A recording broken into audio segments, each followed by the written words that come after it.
Le Grand Matin Sud Radio, 7h-10h, Patrick Roger. C'est à la une, la journée demain de grève, et notamment dans les écoles. Qu'est-ce qui pousse les professeurs des écoles, les instituts à faire grève, justement? Nous sommes avec Aurélie Fugueron, qui est professeure des écoles à Blagnac, à l'école René Cassin, qui est à SE UNSA. Bonjour.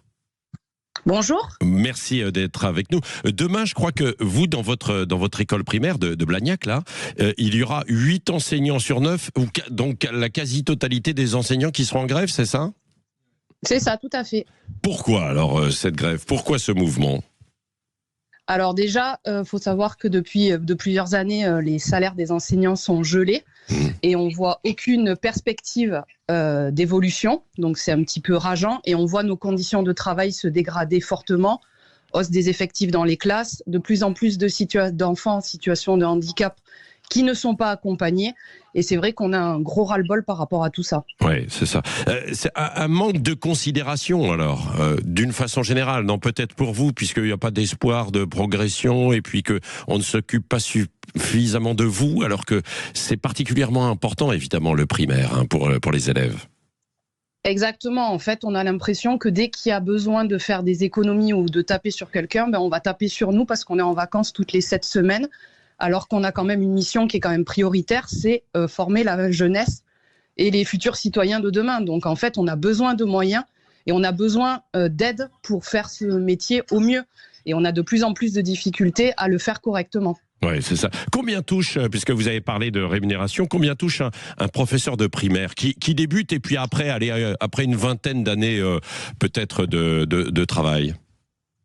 Là, à l'heure actuelle, avec les primes, je dis bien avec les primes, oui. Les enseignants débutants, ils sont autour de 2 000 €. Et un enseignant, au bout de 20 ans de carrière, il arrive difficilement aux 2 500 €. 2 500 € net ou brut? Parce qu'évidemment, ça a son importance. Net. Net, ouais. Donc, et vous estimez que ce n'est pas suffisant et qu'il n'y a pas de revalorisation, en fait, quoi, hein? Il n'y a pas de revalorisation et puis il y a des jeux de primes qui sont dégressifs en fonction de l'avancée dans le métier. Et en fait, on a un écrasement total de l'évolution salariale, en fait. Et c'est assez frustrant. Enfin, moi, je le vois dans mon école. On est une bande d'enseignants. Il y a des débutants et il y a des gens qui ont une vingtaine d'années de carrière derrière eux. Et au final, quand on compare nos fiches de salaire, après imposition, on est quasiment tous au même niveau de salaire. C'est pas normal. Ouais.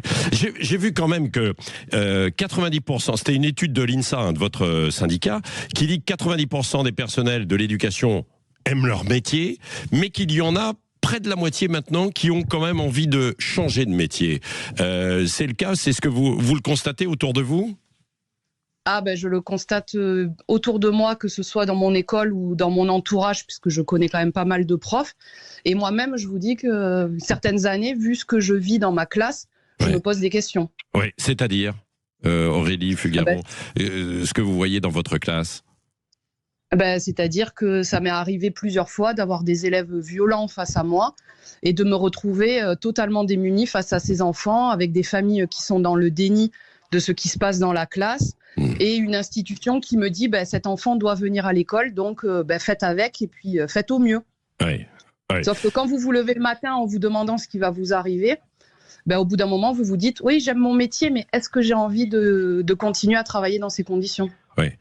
Vous voudriez être plus soutenu, c'est-à-dire quand vous prenez des décisions et des sanctions, par exemple avec des élèves, ou quand vous êtes face à des parents qui sont un peu aussi dans le déni, peut-être?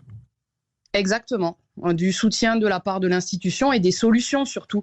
Parce que des fois, on se retrouve en fait dans des situations complètement bloquées, que ce soit de la part de l'institution ou que ce soit de la part d'autres partenaires extérieurs. Oui, c'est ça. Aurélie Fugueron, je ne vais pas vous demander votre âge, mais ça fait combien de temps que vous exercez et comment vous avez vu évoluer ce métier de ce qu'on appelait les instits, en fait, avant, professeur des écoles aujourd'hui? Alors moi, ça fait 10 ans que j'enseigne. Là, j'ai fait ma 11e rentrée. Ouais. Et je peux dire qu'en 10 ans, on a vu une réelle dégradation des conditions de travail, comme je disais tout à l'heure, que ce soit au niveau des effectifs dans les classes ou des enfants, avec de plus en plus d'enfants soit qui sont diagnostiqués et qui ne sont pas accompagnés par manque de structure de soins, soit des familles qui ne sont pas dans la collaboration et qui refusent d'entendre ce qu'on veut leur dire. Donc du coup, nous, on essaye de pallier du mieux qu'on peut, mais on ne peut pas faire de miracle. Ouais, c'est ça.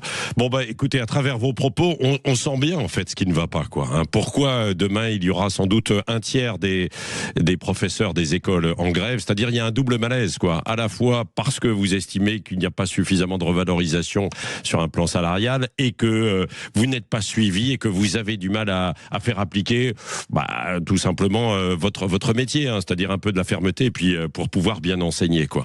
Merci beaucoup, Aurélie Fugger, d'avoir été avec nous ce matin, professeur des écoles à Blagnac, René Cassin. Et j'en profite aussi pour le dire aux parents, attention, parce que dans beaucoup d'écoles, il n'y aura pas d'accueil justement demain. Il faudra retourner chercher les enfants parce que les cantines seront aussi concernées, bien souvent avec des grèves du personnel. Merci d'avoir été avec nous ce matin sur Sud Radio.